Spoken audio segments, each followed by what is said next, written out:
singles. It's umomgtarot, and this is your love and relationships tarot card reading. So we're just gonna have a look at what's going on in some of your dating life, your single life, as far as love and relationships goes. Woo! Cards are flying. All right, I'm gonna use the astrology reading cards to see what kind of energy is coming towards you as far as dating, and then we're gonna do a tarot spread and see what's going on in detail. All right, and if you like your own personal reading, please check out the description link, or the description for a link to my website. Butchered, but I did it. But I did it. That fire is about to burn this whole apartment down. Now that's a telltale sign to your reading. Oh! Is that a telltale sign to your dating life? Your love life? I don't know. You tell me. Because that flame's about to take this whole place down. Like, relax. You know, there's no wind in here. Your first card is Taurus. Capricorn, some of you guys are dealing with another earth sign. That's cute. The energy around you shows the abundance of nature. It is rich, earthy, and productive, yet relaxed and slow. Nice.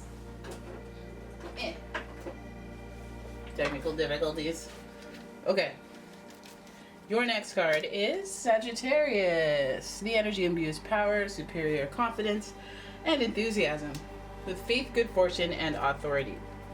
So we have Taurus and Sagittarius in the mix, two very strong characters, but one's a bit stubborn and one's a little bit hard to lock down. And finally we have Mars. Well, we have Aries, but you know, Mars is the ruling planet, which is quite the coincidence because Taurus's planet is Venus. Mars and Venus, love, fire. Seems like there's a lot of sexual, hot and heavy energy in here. But again, I do see the lack of commitment, a little bit of a self-involved type person, putting their intentions first, and that might be, you know, might be a flame that flickers violently, just like Mars intended. But let's have a look at what's going on as far as relationships with this person, or persons. Let's have a look. I'm using the Pre-Raphaelite Tarot deck. I'm shuffling away for you, Capricorn, and we're going to figure this out. What is coming towards you? What's going on? Love and relationships for Capricorn. What is coming towards them?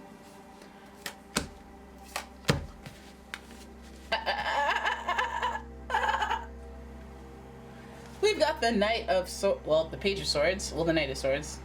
You know, this is confusing because there's no horse, but there's armor, and it's like, why would a page need armor? You know, he's not ready for combat. But so this is a Page of Swords, and we all know that's about gossip. It's about drive. It's about okay. I won't do it. I won't do it. The Page of Swords usually does have a little confusion because they're doing this. They're doing too much. They're up. They're about. They're spreading messages. They're spreading legs. You know. They're busy. There's a lot of clouds, so there's confusion about their intentions right off the bat. And then we have the Knight of Cups in reverse. So we see that this person, although giving a loving or a romantic gesture, it may not be what it appears. There's still some confusion around it.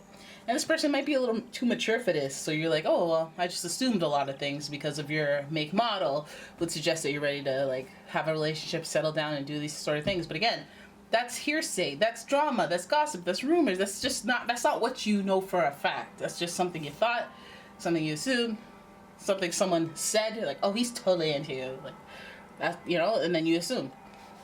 Alright, so with all good things, they must come to an end. But is it the end? Dang, some of you guys have like a very confusing situation where you're on and off with this person, or when you're off, you think it's over, and then they show up. This is the Death card, but it's in reverse. The Death card also represents rebirth. So again, it makes me feel like this on again, off again kind of thing that you're going through with this person. Lots of fire. It could be an Aries, Leo, Sagittarius.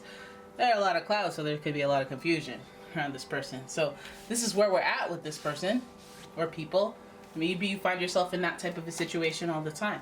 But let's have a look at what we're seeing past the situation of dealing with these types of people that are a little immature, and although they like give you that loving romantic intention off the bat, it may not be what it appears to be, because we do have some iterations of Mars in here.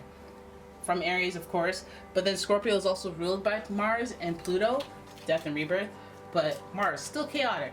So some of you guys, it feels like some of you guys are dating someone who you have potential, babe, but you don't want it. You're not passionate. You want to be free.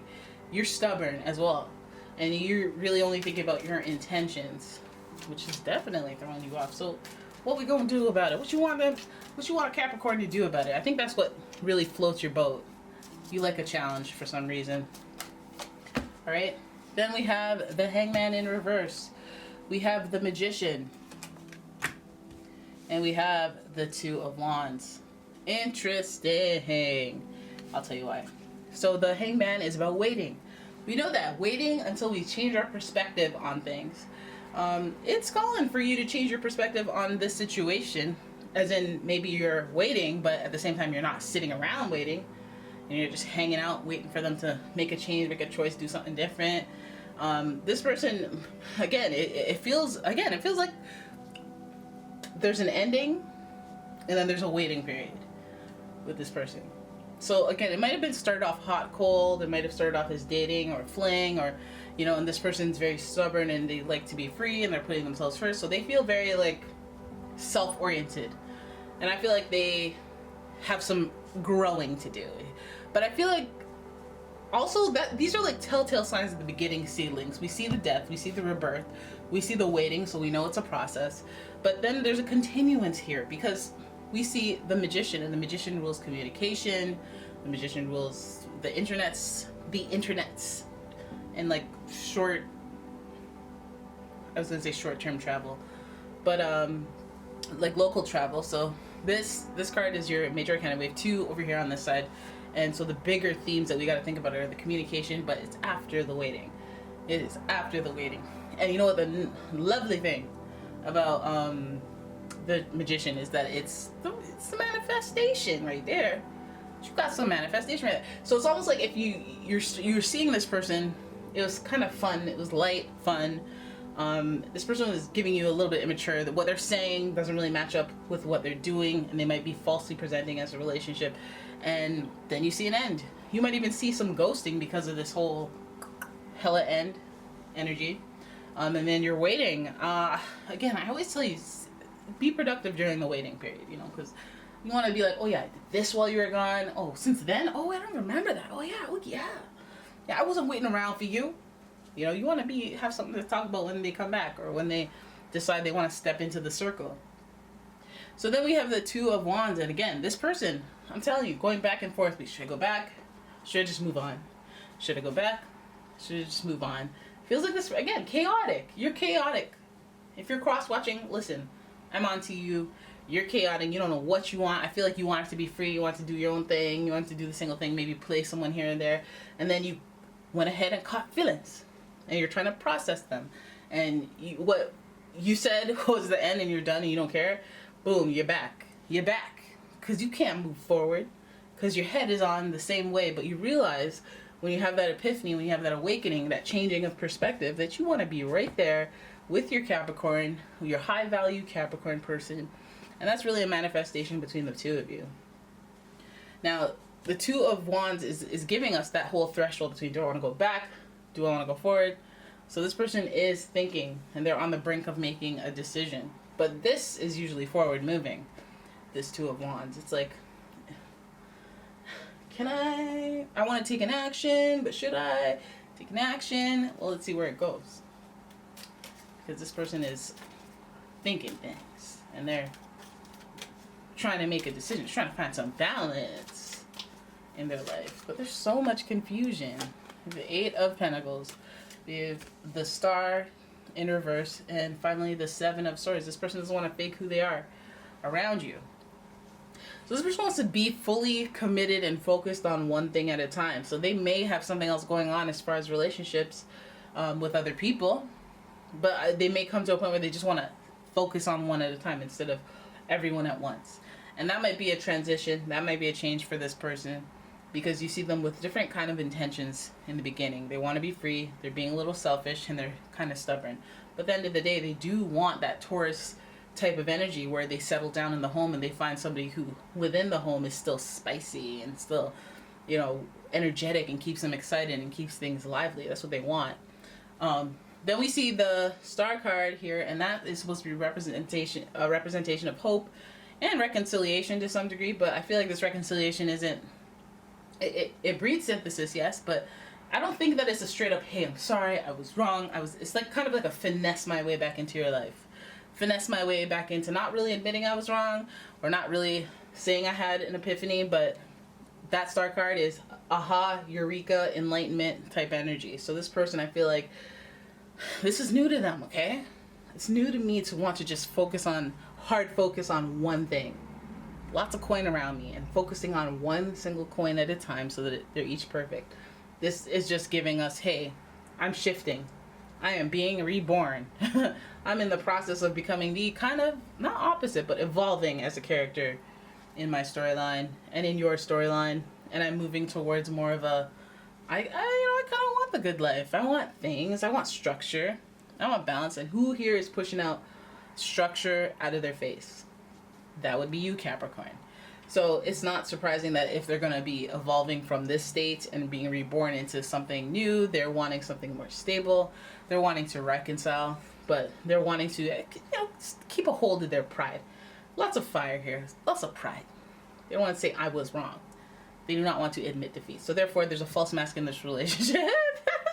This person with the Seven of Swords, they're going to enter and I don't know if it's going to take adjusting, but it feels like they're more on the, like, I'm going to wear a false mask to see everything's going to go well. Or let me put my best foot forward. You know, everybody, when they pick up the phone, they put on that fake voice. So they, you know what it is. You've been there. This Seven of Swords also being in reverse makes me go, okay, well, you going to be wearing a false mask in the relationship? Because in reverse, the handles are pointed towards you to grab, and I'm wondering, are you your authentic self with this person? When this person comes back, are you going to try to be a little nicer, a little more of this, a little more of that? Don't want them to go away again. Or is the chaos going to ensue? Because Mars is ripe and ready in this reading, and there's some sort of spice within this relationship. I don't know if your dynamic is just very charismatic. Hopefully it's that, more than it's conflicting and chaotic. Because it's never just a smooth ride, is it? It's usually I mean, yeah, I like you, but there's so many other plenty of fish in the sea. Oh my god. But then they go to the other fish after you, and they're like, ew, all these fish are like so like, even if I was a shark, I wouldn't eat these fish. Like, let me head on back to the caviar over there. Anyways, this person's going through the motions. So there it is. That is your reading. I hope you guys enjoyed it. If you did, please give the video a thumbs up and subscribe to the channel. And if you'd like your own personal reading, check out the description for a link to my website, as well as a link to the Etsy shop where I sell soy candles. They're non-toxic, bath bombs, and other metaphysical stuff. Okay? Okay, docs? You good? You good, fam? Alright, good. I will see you guys in the next video. Thank you so much for watching. Bye-bye.